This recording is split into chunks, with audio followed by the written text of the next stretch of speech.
Un malaise afflige la ville de Winnipeg. Une belle journée comme ça, là, en préparation pour Noël, là, ça a été débordé de monde, mais il n'y a personne. Il n'y a personne, c'est vide, vide.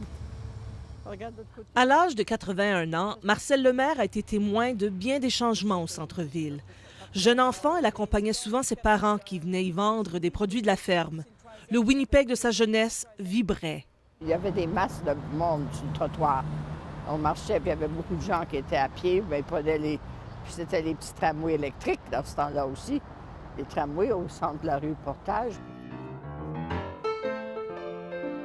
À l'époque, le centre-ville de Winnipeg est un véritable moteur économique. L'angle Portage et Main est un des carrefours les plus importants au Canada, une porte sur l'ouest et le nord du pays. Ces édifices historiques forment Bankers Row, ce qu'on appelle le rang des banquiers. Ils symbolisent la prospérité d'une ville en plein essor. La ville était très importante au début du siècle. Les mieux nantis habitaient le centre-ville. Ils avaient leur maison ou ils vivaient en appartement. C'est toujours le cas à New York et des villes comme Toronto. Ensuite, ce qui est arrivé, c'est que l'automobile est apparue et on a commencé à vendre aux gens l'idée qu'il fallait développer les terres à l'extérieur de la ville. C'est le début de l'expansion urbaine, un phénomène qui deviendra encore plus prononcé après la Deuxième Guerre mondiale. Tout le monde se met à vouloir une maison avec un garage à 2 places et une cour. Comme nous avons une surabondance d'espace dans notre coin du monde, il était facile pour le monde de s'éloigner du centre-ville. Résultat, la banlieue de Winnipeg s'étale et le centre-ville, lui, se vide et se détériore. Un phénomène qui se produira non seulement ici, mais dans plusieurs villes canadiennes. Aujourd'hui, l'angle Portage et Main est une intersection comme une autre et les foules dont se souvient Marcel Lemaire ont disparu. Nous parlons du déclin du centre-ville depuis les années 50 et rien n'a changé. Les gens quittent le centre-ville, les infrastructures se détériorent. C'est un endroit où les gens ne veulent plus aller. En 50 ans, nous n'avons rien fait. Et les visionnaires pour renverser cette tendance, eh bien, il en manque depuis longtemps, dit-il. Il faut imposer des règlements plus stricts pour limiter la croissance urbaine, selon Christopher Leo. Pour ça, la ville et la province doivent arrêter de construire de nouvelles routes et les infrastructures qui facilitent le développement de nouvelles banlieues.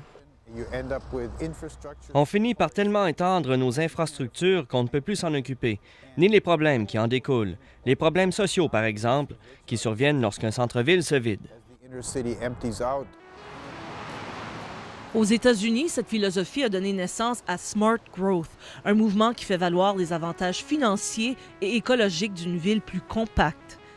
Compacte, la capitale manitobaine ne l'est certainement pas. De fait, c'est le centre urbain canadien le moins densément peuplé. La ville compte 95 hectares pour chaque 1000 habitants. De toute évidence, les Winnipegois aiment la banlieue. Alors, comment faire pour freiner la croissance urbaine et faire de nouveau du centre-ville un endroit où il fait bon vivre? C'est un défi de taille pour les leaders municipaux. La chose clé pour la revitalisation du centre-ville, pour moi, c'est attirer du monde. Idéalement, on a besoin du monde qui vont vivre en ville 24 heures sur 24. Non pas des gens tout simplement de passage, mais qui demeurent au centre-ville. Pour ça, ils comptent sur le projet d'expansion du collège communautaire Red River dans l'ancien quartier de la Bourse. Et il n'est pas seul à fonder beaucoup d'espoir sur le projet. Anita Stenning est présidente de Center Venture, une corporation créée par le conseil municipal pour voir à la revitalisation du centre-ville. Le projet va attirer 2000 étudiants chaque jour, plus de 300 employés, non seulement le jour, mais en soirée aussi et en fin de semaine. Robert Warren est optimiste lui aussi. Ça va attirer du jeune monde, créer un besoin pour certains services, restaurants, épiceries, etc. Et cela va encourager l'établissement d'une population permanente. Jusqu'à présent, le projet Red River a un effet boule de neige. Depuis l'annonce de l'expansion, l'Université du Manitoba et l'Université de Winnipeg expriment eux aussi le désir d'établir des campus satellites dans le quartier de la Bourse. On reçoit plus d'appels cette année que l'an passé, plus d'offres pour des propriétés inoccupées depuis des années. Les offres nous arrivent de l'extérieur de la province aussi. Donc, la confiance se rétablit chez les gens.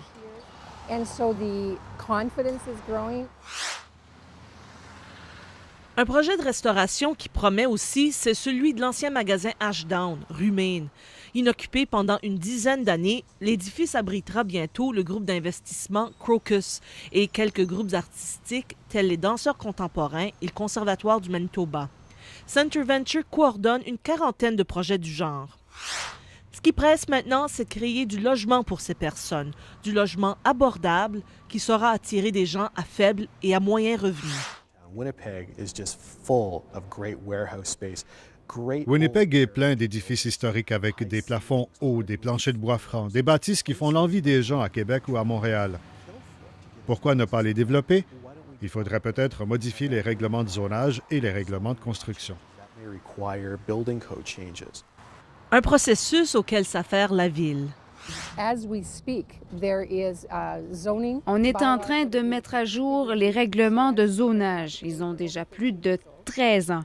On veut revoir les procédures afin de simplifier les étapes à suivre pour obtenir les permis. C'est le conseiller Daniel Vandal qui est responsable de ces modifications. J'espère que d'ici à un mois, on va avancer à la première étape avec une nouvelle arrêté qui est plus moderne pour cette époque. Il faut des mesures incitatives pour que les gens vivent au centre-ville. Par exemple, certaines villes américaines offrent des taux d'intérêt moins élevés aux employés municipaux, aux policiers ou aux pompiers, par exemple, pour les encourager à vivre au centre-ville. C'est un appui important qui encourage la population à déménager dans la région. C'était ici, exactement ici où était l'hôtel Royal Alexandra. Marcel Lemaire s'en rappelle fort bien.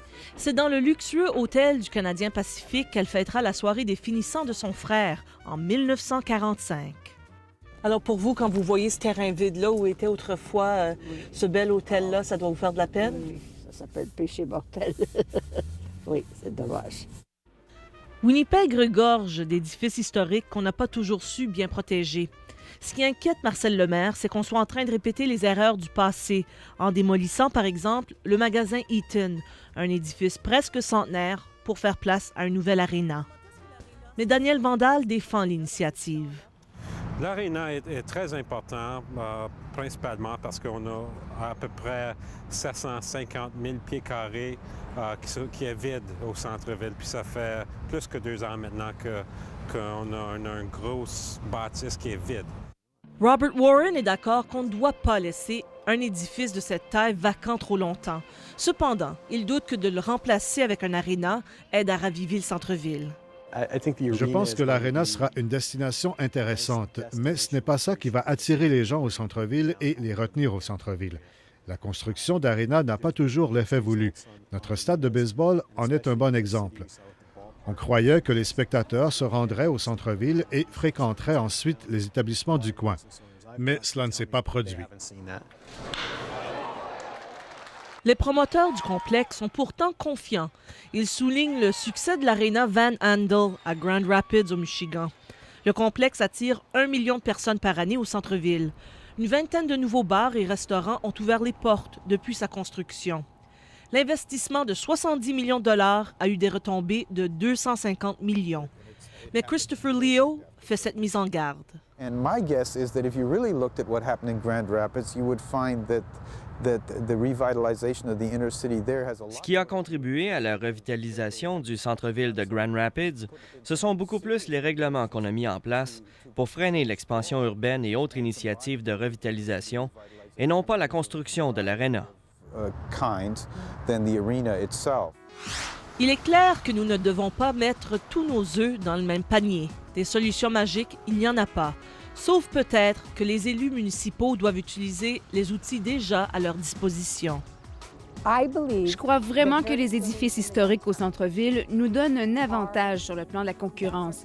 L'architecture est unique, l'ambiance est fantastique. Je pense qu'une grande partie de la revitalisation du centre-ville sera le résultat de ce qui se passe dans l'ancien quartier de la Bourse.